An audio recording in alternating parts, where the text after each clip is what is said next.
Hello, hello, everyone, wherever you're logging in from. How do you like this new shirt? Me or them? Them. You. Yeah. Well. Okay, them. Okay. I want my ego protected. Let us know you're here. Let us know where you're logging in from, whether you're live or Memorex, watching the replay.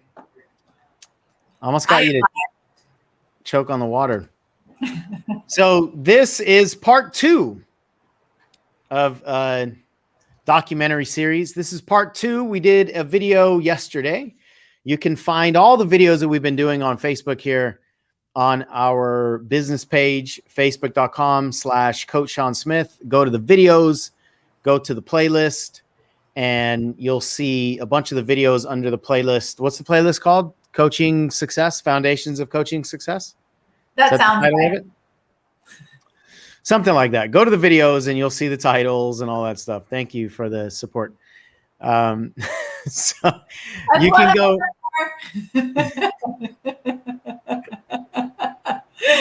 That sounds right. It's the foundations of coaching success in 2021. I don't know. Yes, that sounds right. Perfect. So we've got a bunch of videos over there you can watch. And if you want to watch, if you missed the first 3 core principles of yesterday's video as of the time that we are recording this, then you can go watch that. And we'll just briefly review them. We're not going to dive into them, but you've got to source your confidence in your skills and not your strategies. Yes. You've got to embody your certainty, not just embrain your certainty. And you've got to be convicted in the who, not the how. Yes. So that's as deep as we're going to go in those 3 because we got to get to the next 4. We went super deep in all 7 of these core principles in the mastery class that we did recorded a few days ago. And that's in the mastery class series that is also available to you. It's all free. We're doing 5 mastery classes in the whole series. We're talking about foundations of human behavior, foundations of transformational coaching. We're going to do a bunch of coaching demos. We're going to answer a lot of your questions. So you can go to coachshansmith.com/coaching success 2021 and you can register there. And the last mastery class we did was hours in this conversation. And it was incredibly important to dive in and look at all the different layers and all the different angles. You know, there's way too many people, I think, that are just looking for the real easy approach. Just tell me exactly what to do. Tell me what I'm going to get if I do this thing, and then I'll do it. Yep. And what that causes is conditional confidence. I don't know that I've ever put those 2 words together like that. Maybe at some point, but you didn't. Sounds brand new. Yeah, conditional confidence is I can be confident when I know the conditions will be met. Shit. If I know they'll like it, if I know they will purchase, if I know I'll get engagement, if I know I'll love the video, if I know what the conditions will be, then I'll commit and I'll be confident in it. And conditional confidence has 0 place in personal development, has 0 place in entrepreneurship because there are no conditions, especially external conditions, that you can predict. So what we've been talking about and we'll continue to dive into is the truth about what it actually takes to succeed as a business, what people are looking for in the market today, what does it really take to be a leader in 2021 and beyond, and to do sales in 2021 and beyond. And the world has changed. You know, I think we've heard this from many different angles, and we can't say it enough. The world has changed. Yeah. The market has changed, which means our marketing must change. Our messaging must change. It doesn't necessarily have to change significantly or foundationally, or it doesn't have to be a wholesale change necessarily. But we need to meet our seekers where they are, and we need to serve the market where it is. And people's opinions of and perspective of coaching, I think, has changed. And so the connotation of the product is different than it used to be. And I think most of us are following pathways and guidelines and rules from years past. And we say this not to be, Debbie Downer, wah, wah, wah. We say this to prepare you, because if there are potholes in the road, I'd rather you know about them than look back and go, oh, that's why my tires are, broken and popped, and that's why they fell off the car. That's a real analogy for me, because my son is almost 16 and he's like so into cars right now. And I know way more than I've ever known in my whole life. Cars. And it's cool. And it certainly gives us some things to talk about.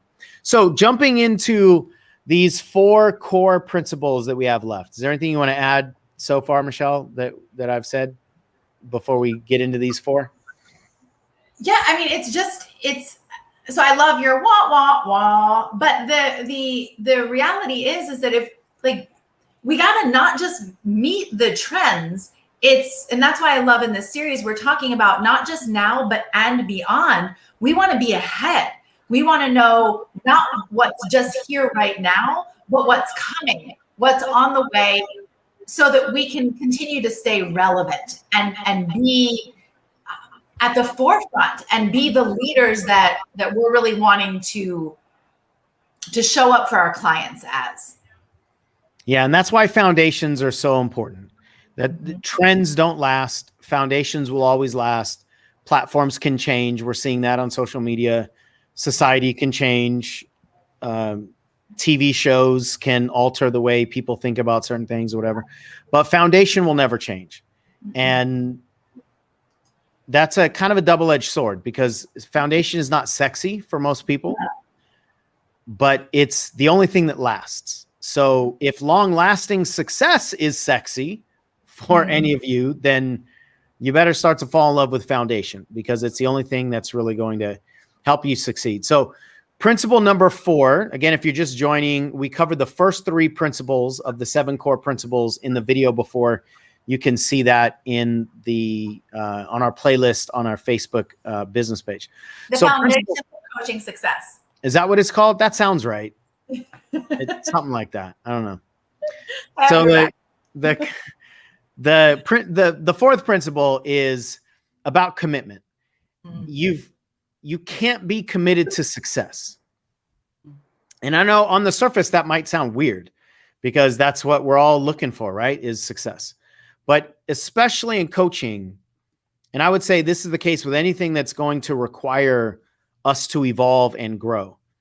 If you're committed to success, you're in danger, because success is static. Success is a conclusive measurement, meaning that you're either not successful or you are successful based on whatever metric you're using, whatever measurement you're using.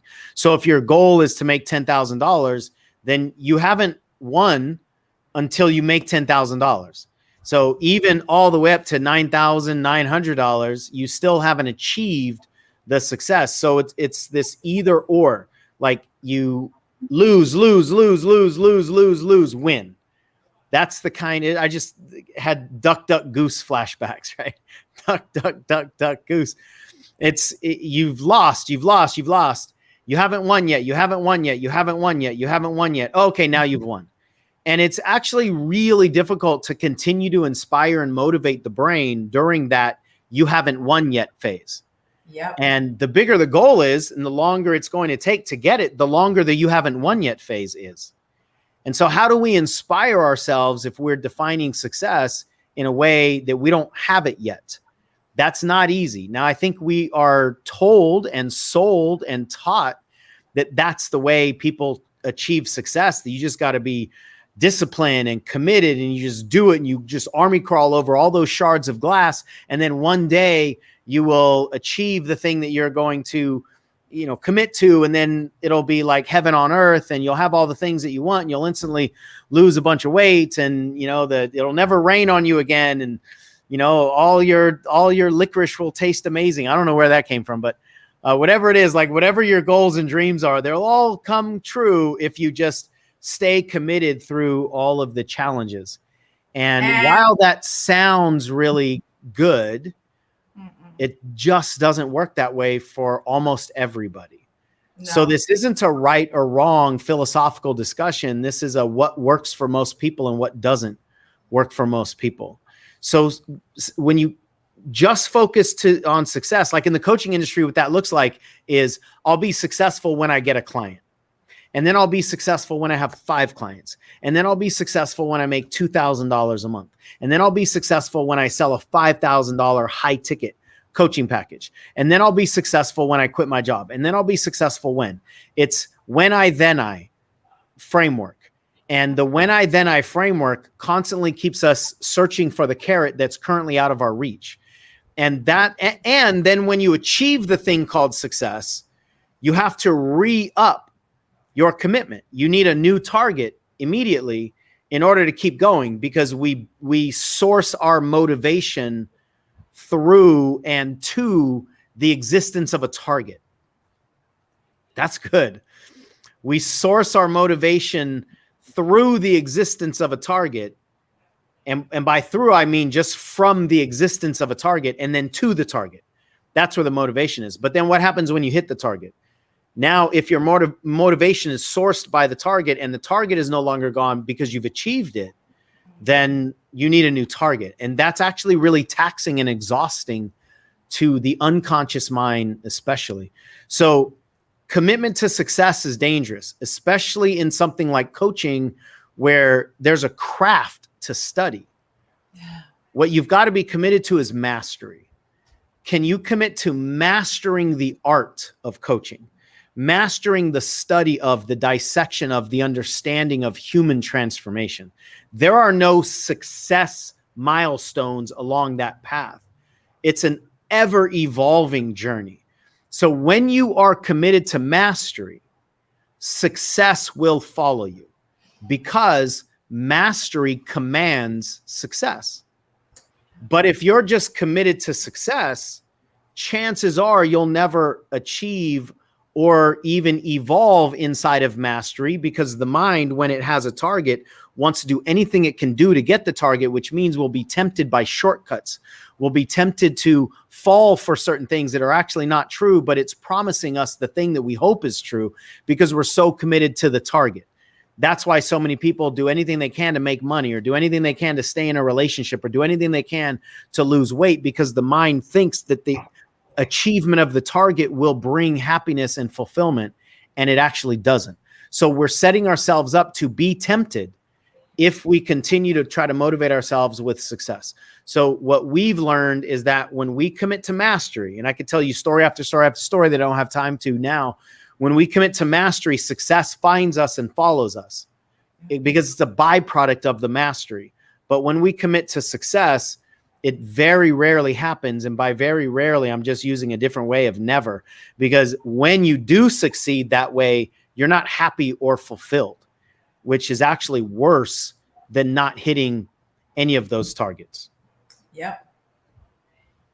I'm so happy that you said fulfilled. I wrote down, like, I mean, not only does it not work, like it's just a continual delayed gratification, because it's never enough. And I've done this. Like, I've believed that I could absolutely like earn my way into, achieve my way into, mastery, and achieve my way into enoughness. And it absolutely did not work in any way at all, ever. It only served to make me even more miserable. And I don't think we're only searching our motivation. Like, it's like we're sourcing our motivation, and we're seeking our enoughness. Like, we're seeking the validation of our enoughness through that continual chase of the success. And I call it the floating finish line, because we pretend that one client's going to be it, but that finish line isn't solid, because when we get there, I've never seen it be enough. it's got to be 2 now, then it's got to be 3, then it's got to be 10, and then we've got to keep going because we're not built on foundation, we're not stable internally, and so we're just chasing this thing that we feel like we have to have in order to be motivated and to feel like we're enough. And it's just outside in doesn't work that way, but when you go inside out, it does every time. Yeah, outside in doesn't work. So I said earlier that success is a conclusive measurement, whereas mastery is an ever-evolving concept. Yeah. So you can achieve the feeling of mastery over the thing that you're focused on now, and that could be early on in the journey, just figuring out who your seeker is, or it could be getting an LLC set up if that's something that you want to do for your business. But really, it's the internal game that you're talking about is the internal mastery. So it could be practicing and putting in the work and implementing a lot of the things that you're going to implement, and journal writing and all these, these processes that are not as tangible and certainly not conclusive, but it gives you the sense of accomplishment because every step is progress. So mastery is built on progress. Whereas I think success is more built on the result, right? The result and the recognition. What's the result that you're looking for? And can you recognize that the result has been achieved? And if you get the result, then where's the recognition that I'm going to get, which I think is a part of your story. And can I recognize that I'm now hungry or not, well, that's a whole nother thing. Maybe that was just a biological slip there. Can I recognize that I'm now happy if I achieve the thing? And if I achieve the thing and I'm not happy, well, then what? And that's where the floating finish line comes in. So with mastery, we can focus on progress and process. What's the process of study? What's the process of getting better every single day on your way toward some of the goals? And it doesn't mean that you don't have the goals. It just means you don't source your enoughness. You don't source your motivation from checking off the goal achievement, from those milestones. Yeah. So we obviously got a lot more to say about that. It's a deep concept. And if you missed what we said earlier, we went much deeper on each of these concepts in our mastery class that we just filmed a few days ago. You can have access to it by joining the free mastery class series at coachseansmith.com/coaching success 2021. So let's go to number 5. Number 5 is moving from complication to simplicity. We tend to overcomplicate only everything. That's pretty much it. When we are struggling in just about any area of our life, we've probably created complication. And complication is more often created than it is existent. So we come in with our expectations. I can just tell by your body language, like you're blessing all of our hearts right now, right? Bless our hearts, because this is just how we do it. I think there's a reason that we create complication. If we can solve complicated problems, we actually feel better about ourselves. We feel smarter if we can solve complicated problems. But then we've also got this sunk cost thing going on where if we've been trying to solve something a certain way for a long, long time, and somebody comes along and goes, hey, the solution to that one is really simple. It's just this pen. Oh, goodness. False. The hell it is what I would say. False. Yeah. And some other maybe words that start with that same letter. Yeah, I wouldn't say. Yeah, there will not be any simplicity here, not while we're in the complication lab solving complicated problems to make ourselves feel good. That's right. The truth is, in my experience, all the work from doing the work with clients, transformation itself, but also building businesses, the work is always simple. In fact, I would say if it's not simple, it's not true. If it's not simple, it's not real.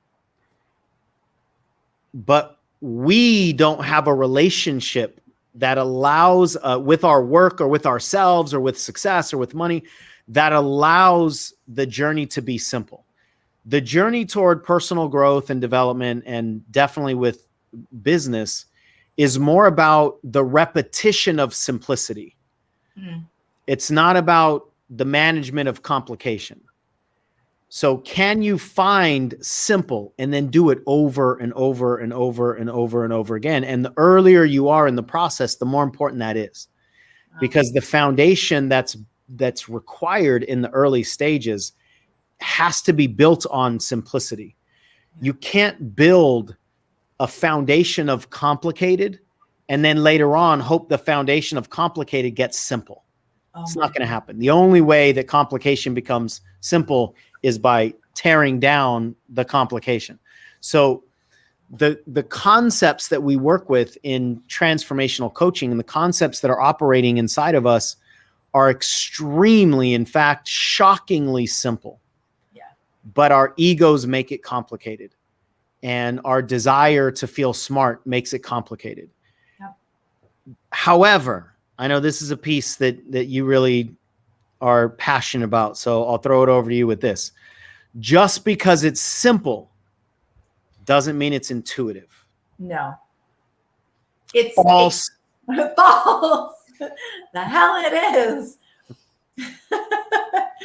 Yeah, it's it can't be, because we're the complication. We create the complication. So it doesn't, it's short circuiting, right? Like to the brain, like it literally doesn't make sense. And this applies to us when we're trying to solve our own problems. And it also applies to us when we're trying to guide other people to their problems, because what you said is so true. We're so committed to sounding smart and being smart and looking smart. And we believe that we're really good and we did a really good job if we just met their complication with our complication and we studied and figured out the really hard solution. So many of us are programmed that success or transformation or anything like that has to be earned. We got to work hard for it. And I don't mean that we don't have to put in the effort and we don't have to learn the things, but we don't have to force it. We don't have to come at it aggressively. So we can study, but we study to understand and be able to dissect and separate the pieces so that we can find the simplicity. We don't study because we have to feel like we got to grind it out all of the time. And simply stated, a lot of people will come into this transformational work and believe that they got it because they are somebody that people come to for advice, or that they really help their friends a lot and they pass out just really great wisdom to the people and their friends and family and loved ones. And I think that's beautiful that you, if that is you have an energy about you and a presence about you that is one that people trust you and feel safe with you. And this neurotransformational work is not intuitive. It is learnable, and there is a process and there are skills and we know them. And that's what we teach inside of our programs so that you can understand them, learn them, and then apply the simplicity to transform the lives of not only yourself, but other people.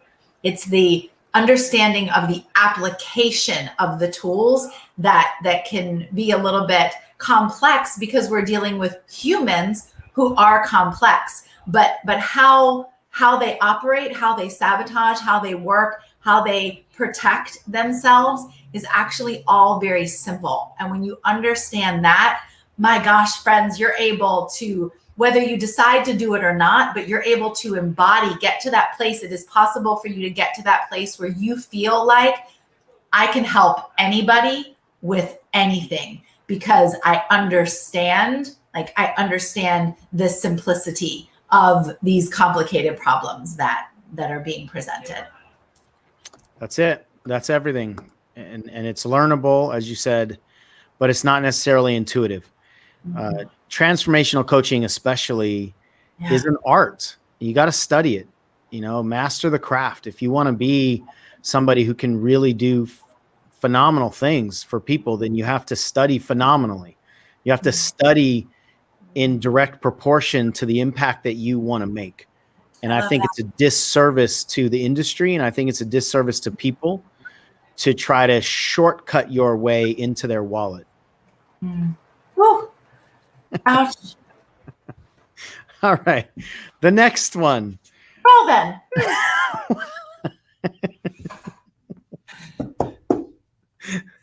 Go ahead and introduce the next one. Anyone else feel their toes stepped on? Well, I experienced that last one. Go ahead. Oh my gosh. So principle number 6 is we want to move from extrinsic. Are you okay? You're not even here. We'll all wait for you. Take your time. Oh my gosh. So we want to move from extrinsic creation into intrinsic creation. Yeah? You good? I'm good. Welcome back. Do you want to continue on that, or do you want me to jump in? Either one. You want to rock, paper, scissors? No. Okay. Extrinsic motivation, or extrinsic creation specifically, Yeah. is really when we create to receive some perception or some behavior. In other words, we create a video so people will like it. We create a product so people will buy it. And of course, there's nothing wrong with that. In a business, people need to buy your stuff, and people need to consume your videos, all that stuff. But it's when we source our creativity from what we hope is a guarantee that we will be extrinsically valued. That's when everything shuts down, because it's literally impossible to know what people are going to be like, or what they'll want, or what they'll respond to, especially when people are changing all the time. And it causes us to be in a situation where we don't actually show up as we really are. We show up as what we hope they will like. And we're willing to be whatever it is that they will like. And even if that works, it's miserable, because you don't want people to like the not version of you. Come on. You want to be who you are and attract the people that not just will like you. I'm putting that in quotes, because when people like transformation, it's different than when they like cat videos and when they like videos of watching people's luggage fall down the steps. That's a different kind of liking. That's a different kind of engaging. You had to cover your mouth on that one? Yeah. People need this kind of transformation, and the way we like what we need is a little different than the way we like what we don't need. And so when you show up with truth, it's a different game. And in order to be that kind of a magnet, you've got to be intrinsically creative. You've got to be intrinsically motivated. In other words, if you have a message, then your message needs to get out of you. You don't sing your song because somebody else is going to like it. You sing your song because you have a song to sing, period. And when you create your message, when you serve with the lessons that you've learned in your life, simply for the sake of serving, you'll actually have more people showing up than the opposite. That's one of those counterintuitive things, is that when you show up as yourself, you'll be surprised at how many people need you to show up as yourself. But those are usually not the people on the front row. Those are usually the people in the back row. And they might take a while to get to you, and they might take a while before they actually really trust you or hear you. But intrinsic motivation and intrinsic creativity is what's required for this kind of artistic transformational coaching. And we're drawn to it. I was just thinking about the people that I love the most, that I follow the most, the people whose videos I watch, even when I'm just sitting on my couch and watching my dogs. Like, I'm captivated by people who are in like their own experience of themselves, right? Where they're just caught up in what's authentic for them. When my dogs are just like rolling around and being silly and no one else is around, and I can just watch them like just doing their own thing. Or when somebody is showing up on video and just being real and being who they are, and not really attached to what the right thing is, or trying to deliver something to me that they think I want. They're just being them, and it's magnetic. We are drawn to that, and yet simultaneously fear being that for other people. And it's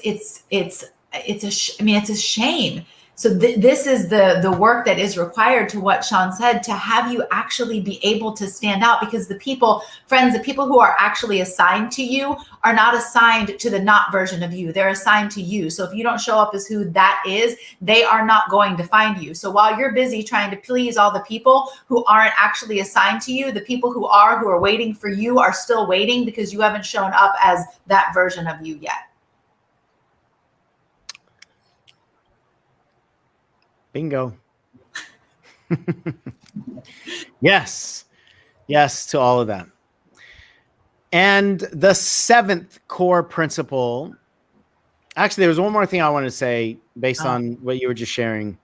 So just save that drum roll. We opened up a conversation during the mastery class about why people choose to hire coaches. And a lot of the reasons that people choose to hire coaches are because of traits or elements or activities or ways that they show up that most people are afraid to do. So just to make sure that connection is clear, the thing that causes us to say yes and hire people are the things that we're afraid to do. And that's just that dichotomy of, what we fear, but what actually works. Number 7, go ahead, and you want to do your drum roll now? Yes. Number 7 is the shift from behavior to behavior. Yes. Behavior is focusing on the actions. It's focusing on the rules, the what to do's. Behavior is focusing on the human underneath the rules, underneath the actions. We all pretty much know what to do, but we don't do what we know we should be doing. So what's the conflict there? Why do we have a set of rules that we actually believe in? If we follow these rules, we'll lose weight, or we'll make more money, or we'll build a business, but we don't follow the rules. So here's a set of rules that we believe are true, but we don't do it. So now, where's the actual problem lie? Does the problem lie in the rules? Does the problem lie in the strategies? Does the problem lie in the information? No. The problem lies in the human not committing to the information. We don't have information deficit. In fact, we have extreme information overload. But we think more information, new information, better information, different information is what's going to cause, or is what's going to solve a problem that's not based on information. What we have is an implementation deficit, not an information deficit. So what causes us to not implement, that's a personal issue. Yeah. That's what we have to focus on more. And that's why this work requires us to understand human behavior. And each time you engage with a client, whether they've hired you or not, you've got to understand the human more than the human's behavior. Because if you only understand the human's behavior, but don't understand the human underneath it, you don't understand why we have addictions. You don't understand how we try to recover from traumas. You don't understand how limiting beliefs are created or how they operate. You don't understand why we're afraid of the things we're afraid of, and how we actually need to dissolve the conflicts underneath. How do we actually need to focus on the causes rather than the symptoms, which is what the behavior is. If you don't understand that stuff, then all you can do is wrestle with human behavior. And unfortunately, I think that's what most people try to do in their life, in coaching or outside of coaching. And information has never caused a human life to change, only implementation. So you've got to study why humans don't implement what they know will change their life, and why we continue to do the things that we know won't change our lives or will actually continue to get in the way. That's the study of deep, deep human transformation. So don't focus on behavior. Learn how to understand and help the behavior underneath the behavior. And then you can help change all of the behavior. Yes. So this is not an either or. It's just, what angle are you going to attack this from? And if we go inside the behavior, now the behavior is manageable, controllable, dissolvable, implementable. Anything you want to add? Oh, I think you're actually frozen. I thought you were just looking and we're... Am I back? You are back. Yeah. Like Backstreet? All right. Oh, that's what I was trying to remember that. that word. I forgot my lines there. I was got almost there though. All You right. spoke them through me. Yes. Yes. Anything you want to add? Yeah, that's where the simplicity is in it. Once we understand that, that's where we find the simplicity. Once we understand that it's in the behavior, it's in the human. We got to stop shaving people's heads when the problem is in the follicle. Ooh, that's a good one. Is that a new analogy? Thank you. Ah, that was nice. I like that one. Pretty soon I'll claim it as my own. I'm Or sure. I'll say it, be like, I don't think I've ever said that before. You'll be like, yeah you haven't, because it was mine. I love that. So those are the 7 principles, the core principles that we need to understand to be successful in the current world and beyond. As we wrap up here, we just want to tell you about a certification program that we have coming up. It's called ECCP. Many of you know about it, but some of you don't know about it. It's the second tier of certifications that we teach in our company. BCC is an online certification course, and that's where the majority of the curriculum about human behavior, human transformation, what limiting beliefs are, what meta programs are, what drivers are, all of that study of how the human brain works and how behavior works is on our online program. And then the second tier is the 5-day intense deep dive of all of that information. So they actually stack on top of each other. We've got the 5-day coming up in early August. It's August 2nd through the 6th. Yeah. And if you are already in BCC, then there's just an upgrade to get to ECCP. If you are interested in all of this transformational stuff that we've been talking about, and you want to be a transformational agent, you want to help people fundamentally and foundationally change their lives, and you're not in BCC, then you can do both and just get through as much, if not all, of the BCC curriculum before the August 2nd date so that you can be prepared for ECCP. And it's all online this year, or at least this upcoming round is all online, which has provided to be, or has proven to be really convenient for a lot of people. And a lot of people have said if it wasn't online, you know, I wouldn't have been able to pay the extra $1,500 or $3,000 of travel and accommodations and all that kind of stuff. So I don't know if this will be the last time that we do it online. I just know this will be the next time that we do it online. Who knows what happens when the world opens back up a little bit and we're doing live events. Yep. But this one is all online. So you can get the certification and the certainty. And we've pretty much found, we've done 2 of these so far, that we're really not sacrificing anything online. Almost surprisingly, we're really not sacrificing anything. And the life changes that are coming out of it, the certainty, the people that are getting coaching clients and building their business, all that stuff has really remained the same online versus even when we were doing it all live in person in the same house, in the same room. So for some of you, that might be exactly what you need to help reduce some of the expenses or be able to join us without flying all the way across the world or what have you. You can go to this URL, coachshansmith.com/ECCP. You can see, you know, some of the stories from a lot of the other people. You can see a lot of the things that we teach during the program and all the other details that you might want to explore if you're into this kind of work. And this is really about the embodiment of this work. It's not about the embrainment of the work, as we talked about yesterday. It's about the embodiment of it. It's about becoming an agent of transformation and becoming a magnet of transformation. And when you can do that and focus on mastery, like we talked about, then you can become somebody that absolutely changes lives and somebody that people will pay to change lives. So in my opinion, the best way to build a great business is to be a great coach.